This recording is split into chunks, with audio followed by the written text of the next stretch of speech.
يرهق وجوههم قتر ولا ذلة أولئك أصحاب الجنة هم فيها خالدون.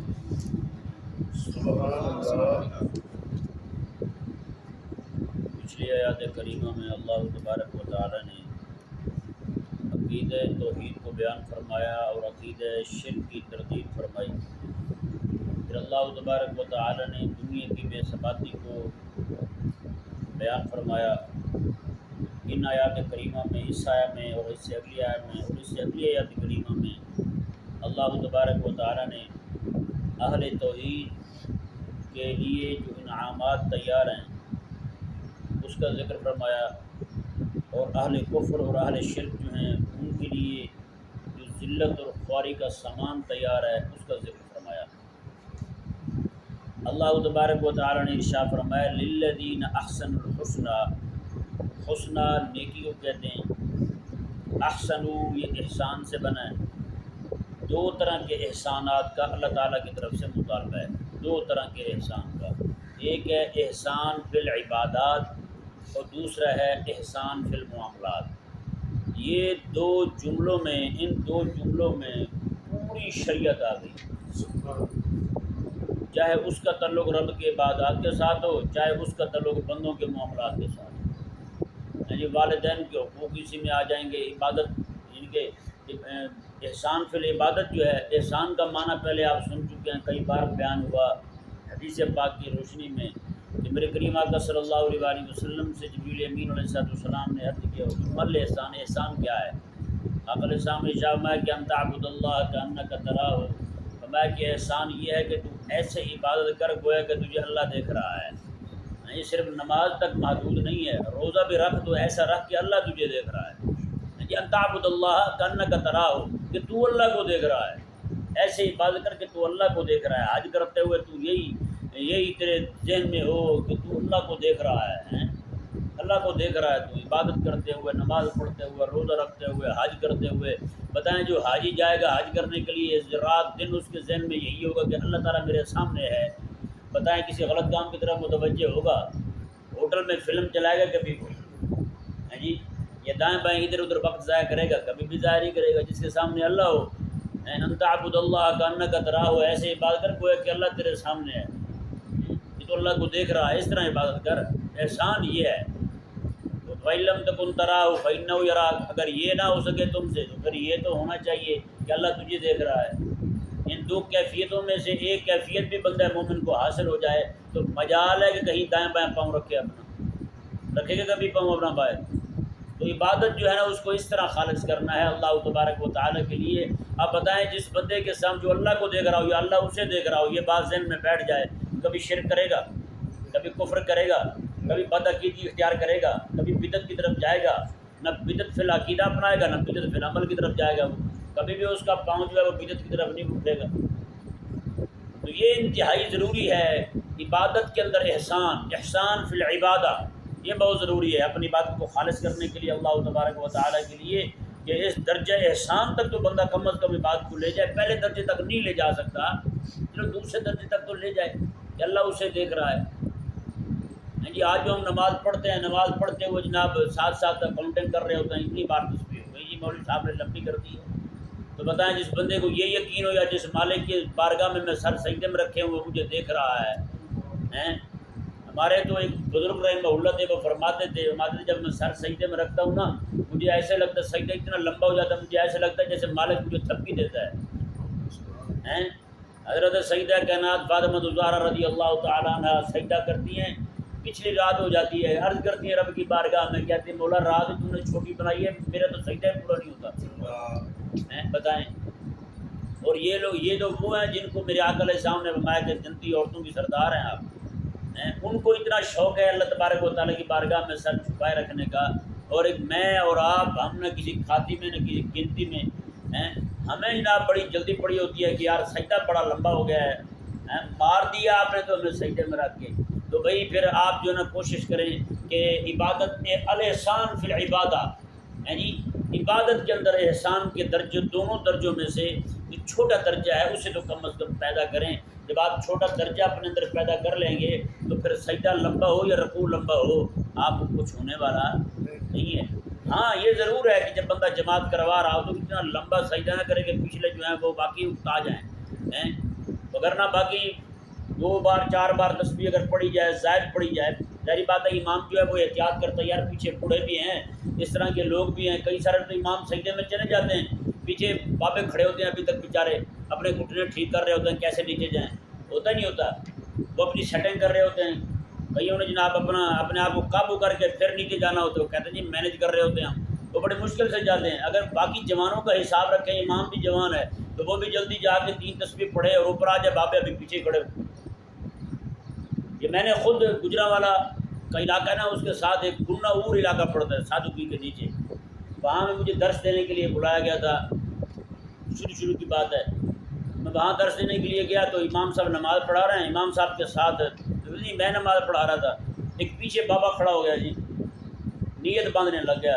نیت ایسی باندھی اس نے کمال کر دی. کہنے لگا نیت کرتا ہوں میں نماز پڑھتا ہوں زور دی. کہنا نہیں زور تو ہے ہی نہیں رہے تھے. پھر کہنے لگا جی نیت کرتا میں نماز دی 4 کہتے ہیں 4 تو بن دی نہیں ہے نہیں رہے جی. وہ اس طرح کر کے جب میں رکوع میں جانے لگا نا کہنے لگا جو بھی ہے نا مولا قبول کری اللہ اکبر. یہ کیا کہ سجدے میں چلا گیا. میں نے لوگوں سے پوچھا میں نے کہا آپ کی نماز میں کچھ نہیں ہوتا. کہتے جی عادی ہو گئے ہیں کیا کریں اب. کہتے اور کھڑا بھی امام کے پیچھے ہوتا ہے بالکل تو آگے پیچھے بھی نہیں ہوتا. میں نے کہا یار ویسے ہمت ہے آپ کے امام کی بھی وہ بھی نماز پڑھا لیتا ہے. میں تو مشکل ہو جاتا ہے. جیسے کل یہاں پہ گلخانی میں 2 بابے بیٹھے ہیں باقی بھی لوگ باتیں کر رہے تھے.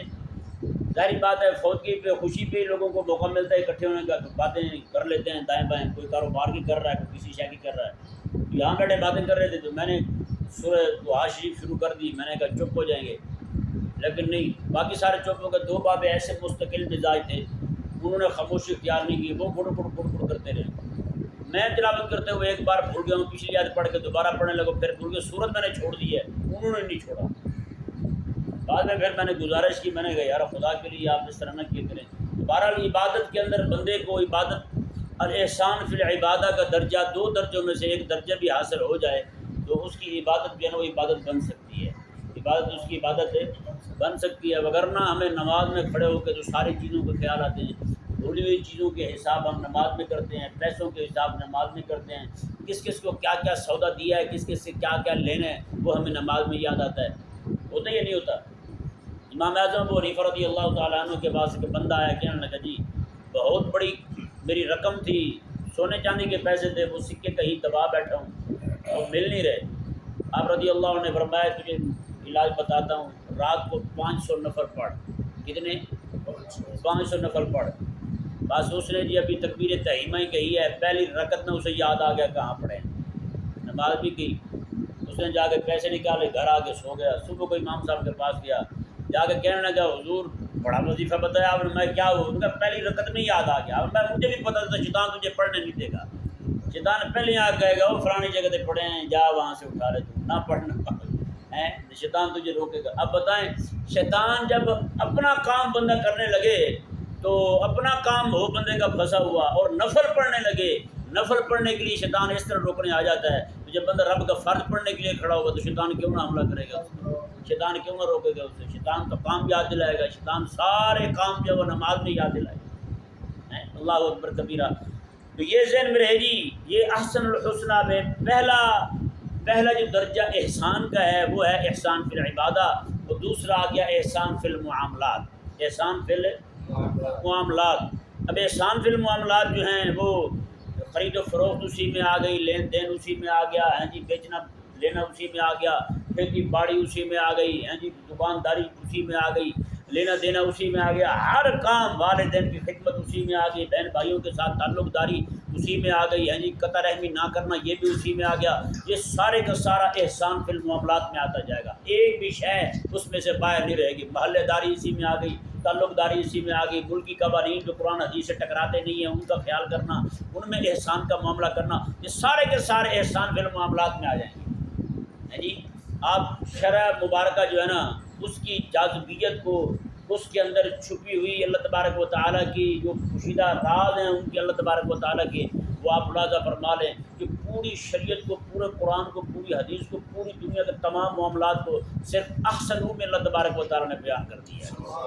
احسن الحسنہ، میں جو حسنہ والا احسان کرے نا، نیکیوں کا معاملہ کریں ہر بات میں، اللہ تبارک و تعالیٰ نے فرمایا کہ پھر کیا ہوگا جی، للذین احسنوا الحسنہ، ان کے لیے حسنہ ہے، کیا ہے؟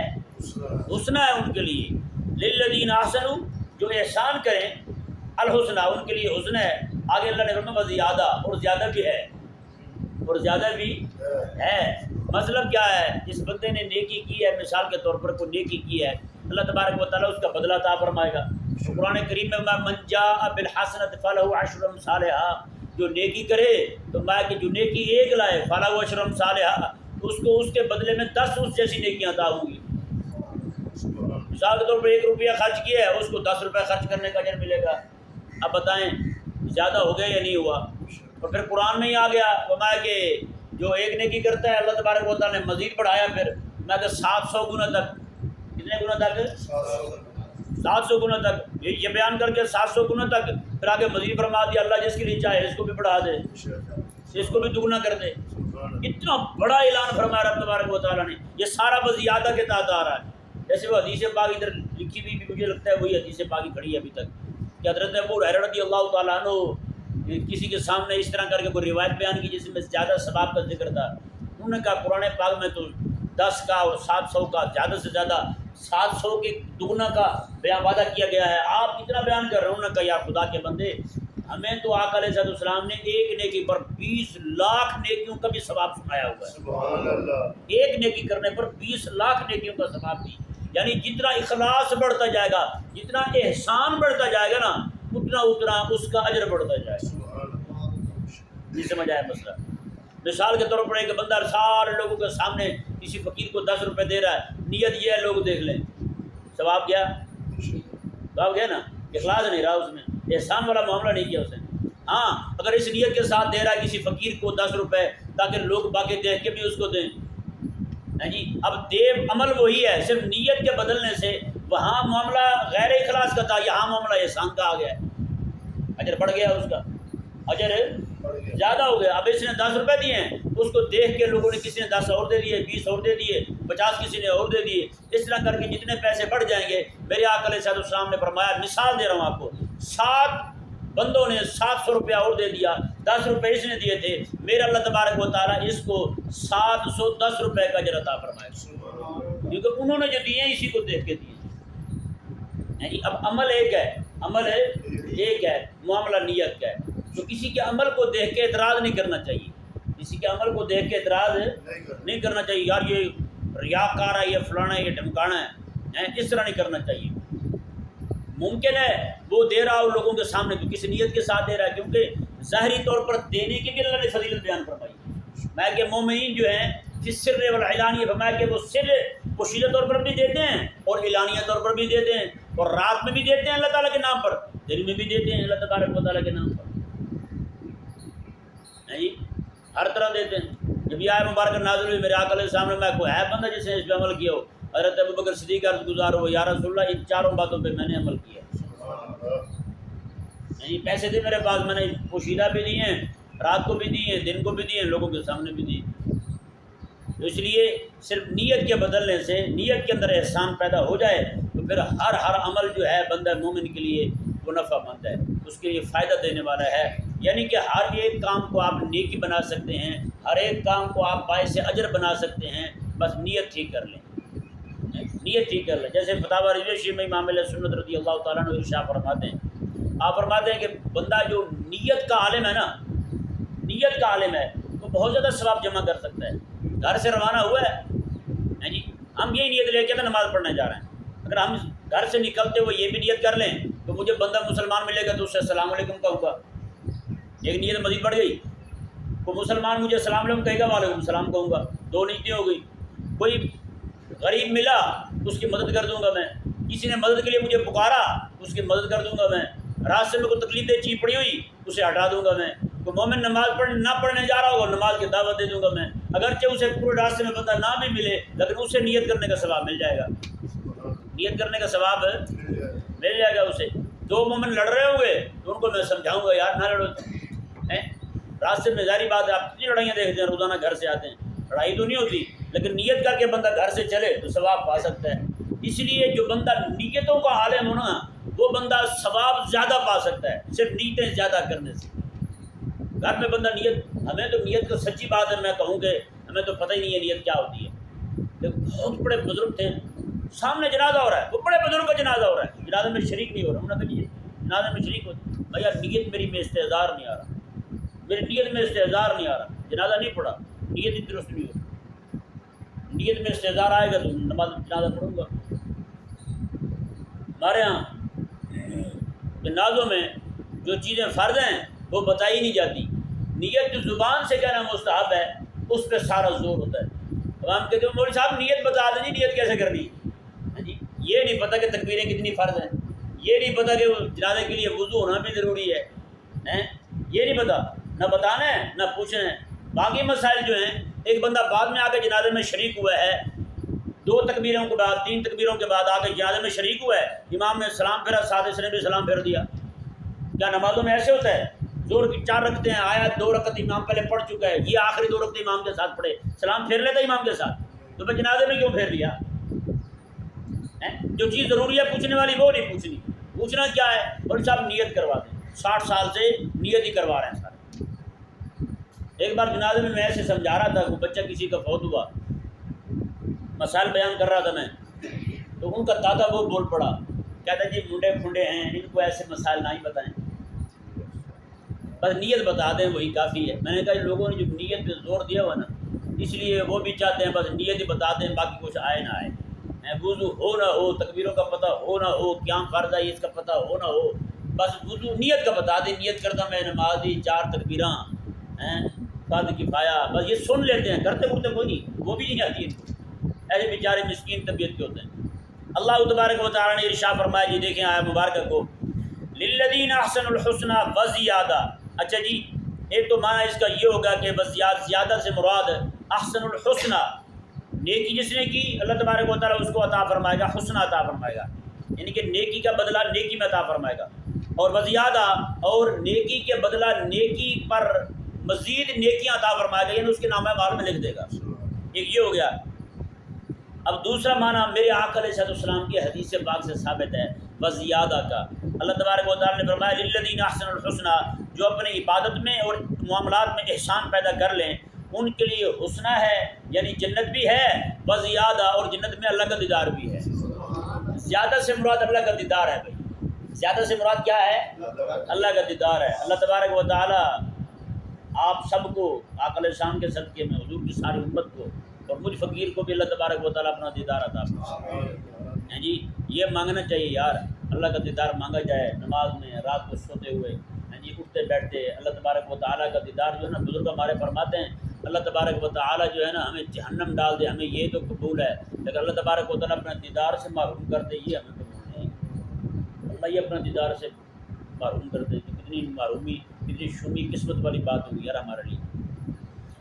اللہ تبارک و تعالیٰ نے ارشاد فرمایا ولا یرحق وجوہہم قتر ولا ذلہ، فرمایا کہ یہ لوگ جو ہوں گے نا، فرمایا کہ ولا یرحق، قطر کہتے ہیں سیاہی کو، قطر کسے کہتے ہیں؟ سیاہی کو، میں کہ ان کے چہروں پر سیاہی نہیں ہوگی، ولا ذلہ اور ذلت بھی نہیں ہوگی۔ بتائیں یار جو رب کا دیدار کریں گے، جو رب کا دیدار کریں گے وہاں سیاہی کیا کام کرنے آئے گی، بلا کیا لینے آئے گی وہاں پہ؟ اللہ اکبر کبیرہ۔ اللہ تعالیٰ نے فرمایا دیکھے نا بندہ خوش ہو جائے، اپنے دوستوں کو دیکھ کے خوش ہو جاتا ہے نا بندہ، تو چہرہ کیسے چمک اٹھتا ہے جب بندہ رب کو ہی دیکھ لے، رب بھی اس کے سامنے اور نبیوں کے امام بھی اس کے سامنے ہو، تاجدار ختم نبوت بھی اس کے سامنے ہو، تو بتائیں کیا اس کے چہرے کی خوشی کا عالم ہوگا یار۔ اللہ اکبر کبیرہ۔ اللہ تبارک و تعالیٰ نے فرمایا اولئک اصحاب الجنہ، یہی جنتی ہیں، یہ کیا ہے؟ جنتی ہیں، ہم فیہا خالدون، جنت میں ہمیشہ ہمیشہ رہیں گے۔ آگے اللہ تبارک و تعالیٰ نے کیونکہ تعرف الاشیاء باضدادها، چیزیں اپنی ضدوں سے پہچانی جاتی ہیں، جی جہنم نہ ہوتی تو جنت کی قدر ہی نہ ہوتی لوگوں کو، اگر دن نہ ہو رات نہ ہوتی تو دن کی قدر ہی نہ ہوتی، اندھیرا نہ ہوتا تو روشنی کی قدر کہاں ہوتی لوگوں کو، جی اگر نیکی نہ برائی نہ ہوتی تو نیکی کی قدر کہاں ہوتی بندوں ہیں؟ اگر شیطان نہ ہوتا تو داعیان حق کی قدر کہاں ہوتی لوگوں کو؟ اللہ تبارک و تعالیٰ نے ارشاد فرمایا جی دیکھیں جنتیوں کا ذکر کرنے کے بعد اللہ تبارک و تعالیٰ نے جہنمیوں کا بھی ذکر کیا اور جنتیوں کی جو کیفیت بیان کی اس کے بالکل مختلف کیفیت جو ہے اللہ تعالیٰ نے جہنمیوں کی بیان فرمائی. تو میں والذین کسبوا السیئات، اور جنہوں نے سیئات کمائی، گناہ کمائے، یعنی احسان فی العبادہ و احسان فی المعاملات کا معاملہ نہیں کیا انہوں نے، ان دونوں باتوں پر عمل نہیں کیا انہوں نے، گناہ ہی گناہ کمائے، کفر کمایا، شرک کمایا، باقی بددینی کمائی، تو اللہ تعالیٰ نے فرمایا جزاء سیئۃ بمثلھا. اللہ اکبر، قربان جائیں مالک کے کرم کے. اللہ نے فرمایا ان کو جو سزا ہوگی ان کے گناہ جتنی ہوگی، بس گناہ سے زائد تکلیف نہیں دیں گے ہمیں. وہاں کیا ہے احسن الحسنہ وزیادہ، جو نیکی کرے گا اس کی نیکی پر ہم زیادہ عطا فرمائیں گے. یہاں بمثلھا، جتنا گناہ ہے نا اتنی سزا دیں گے ہم، اس سے زیادہ نہیں ہوگی. اللہ اکبر کبیرہ. میں حدیث پاک پڑھ رہا تھا کہ آقا علیہ السلام نے ارشاد ہے کہ جو عورت اپنے شوہر کے سامنے بولتی ہے نا، بدتمیزی کرتی ہے، زبان درازی کرتی ہے، آقا علیہ السلام نے کہ قیامت والے دن اس کی زبان 70 گز لمبی ہو جائے گی، 70 گز لمبی ہو جائے گی، اور زبان کو گھسیٹ رہی ہوگی. یہاں تو نہیں نا بولتی کوئی ہے نا، حساب لگائیں. اس لیے میرے آقا علیہ السلام نے فرمایا کہ عورتوں کی تعداد میں نے جہنم میں زیادہ دیکھی ہے، شوہر کی ناشکری کرتی ہو تو یہ سزا جو ہے نا ان کو، 70 گز لمبی زبان ہو جائے، لوگ اس کی زبان کو روند رہے ہوں، تو یہ بھی اس کے عمل کے برابر ہی ہے، یہ بھی زیادہ نہیں ہے. کیونکہ رات دن جنہوں نے جہنم بنا رکھا ہوتا ہے گھر کو، ایسی عورت کسی کو مل جائے تو سچی بات ہے اس کا یہی جہنم ہے گھر. اللہ تعالیٰ نے کیا فرمایا قرآن کریم میں کہ عورت جو ہے یہ کیا ہے بھلا، سکون کے لیے اللہ تعالیٰ نے پیدا کی ہے. اب جس کو اللہ تعالیٰ نے سکون فرمایا ہے وہی سکون ہی بندے کے لیے تکلیف کا باعث بن جائے تو بتائیں بندہ کہاں جائے گا. میں نے کتنے لوگ دیکھے ہیں بیچارے، جب بیویوں سے لڑائی ہو جاتی بیچاروں کو کہیں سکون نہیں آتا، گھروں سے باہر راتیں گزار رہے ہوتے ہیں، وہ زندہ ہی اپنے آپ کو لاش سمجھنے لگتی ہے، یار کیا ہو گیا ہمارے ساتھ. یہ معاملہ جو ہے نا یہ بہت زیادہ سچی بات ہے. اگلے دن ایک یہاں دوست آئے میرے پاس ملنے کے لیے، وہ بیچارے بتا رہے تھے، وہ کہنے لگے کہ 8-10 سالوں میں شادی کو 160 سے زائد مرتبہ کہتے ہیں گریبان پکڑ کے میری بیوی مجھے پیٹ چکی، بیوی پیٹ چکی.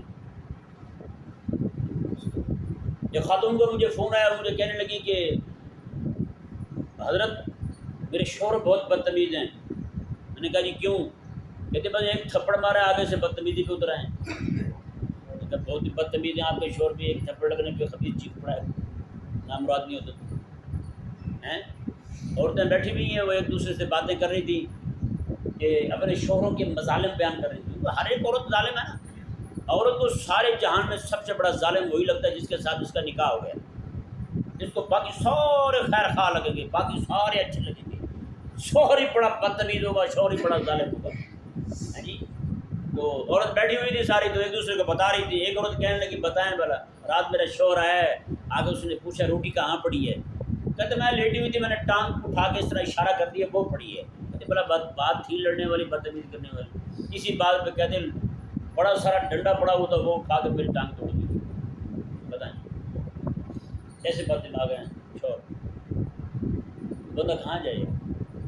وہ ایک عرب عالم کی میں گفتگو سن رہا تھا، اللہ اکبر کبیرہ، بڑے معنی خیز کلمات انہوں نے کہے. انہوں نے کہا یار یہ بتائیں وہ عورتیں جو اپنے اللہ سے راضی نہ ہوں، جو اللہ کی تخلیق پہ راضی نہ ہوں، اللہ تبارک و تعالیٰ نے ان کے ابرو یہ والے بنائے ہیں، یہ اوپر چیلی ابرو لگائے پھرتی ہیں، یہ والے چیلی لگاتی نہیں لگاتی، یہ وہ لگائے پھرتی ہیں. اللہ تعالیٰ نے ان کے یہ والے یہ پیدا کیے ہیں جی، یہ پیدا کیے اللہ تبارک و تعالیٰ نے ان کے ابرو اس کو کاٹ واٹ کر رہی ہیں جی.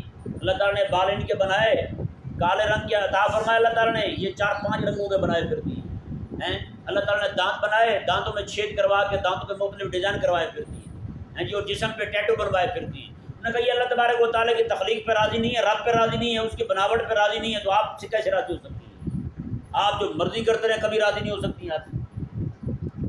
بس اللہ تبارک و تعالیٰ سچی بات ہے، صبر والی بیوی جس کو مل جائے نا اس کے لیے یہاں بھی جنت ہے اور آگے بھی جنت ہے۔ حضرت مولا علی رضی اللہ تعالیٰ عنہ ارشاد فرماتے ربنا آتنا فی الدنیا حسنہ وفی الآخرۃ حسنہ، آپ کہتے تھے کہ یا اللہ ہمیں دنیا میں بھی نیکی دے، اچھائی دے، آخرت میں بھی اچھائی دے۔ آپ فرماتے ہیں اس سے مراد جو ہے نا وہ یہ ہے مولا دنیا میں بھی ہمیں اچھی بیوی دے، آخرت میں بھی اچھی بیوی مطلب ہے، آخرت میں تو ہوں گی اچھی، مطلب یہ ہے کہ دنیا میں بھی اچھی عطا فرما۔ اللہ تبارک و تعالیٰ سمجھنے کی توفیق عطا فرمائے۔ اور فرمایا رب تبارک و تعالیٰ نے وَتَرْحَقُهُمْ ذِلَّةٌ، میں کہ اور ان پر جو جہنمی ہوں گے جنہوں نے عبادت میں اور معاملات میں احسان کا معاملہ نہیں کیا، میں کہ وَتَرْحَقُهُمْ ذِلَّةٌ، ان کے منہوں پر ذلت چھائی ہوئی ہوگی، ان کے منہوں پر ذلت چھائی ہوئی ہوگی، مَا لَهُم مِّنَ اللَّهِ مِنْ عَاصِمٍ، اللہ تعالیٰ کی طرف سے ان کو کوئی بچانے والا نہیں ہوگا۔